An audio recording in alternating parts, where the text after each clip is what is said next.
Okay, here's the solution for number 3. It says use the graph of f to solve the following. Where applicable, use interval notation. So part A, it says explain why f represents the graph of a function. Well, you could just simply say because it passes the vertical line test. That's how we can test whether or not it's a function. What's the domain? Well, since it's a quadratic, the domain of this is going to be all real numbers. The range of this thing goes from negative infinity all the way up to the highest y value, which looks like 4 to me. So in interval notation, it would be this: negative infinity up to 4, and I would use a bracket because 4 is included in the range.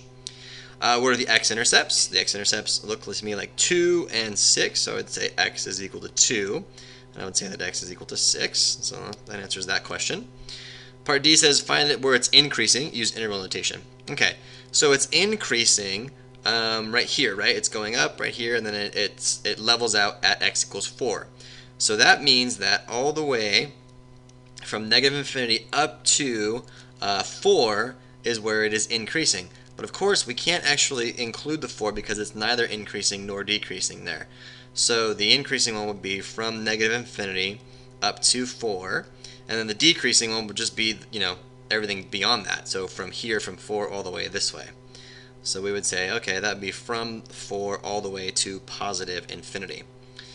And then it says, what's the value of f of 5? So this says when x equals 5, what's the value of y? So let me erase all this stuff for you.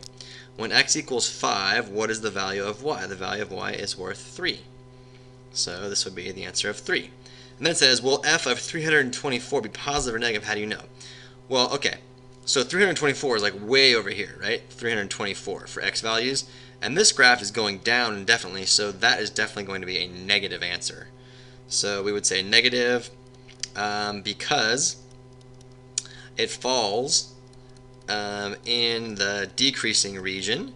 And I know that once this graph passes 6, x equals 6, the entire graph has a negative output, and 6 is way less than 324. That's how I would know.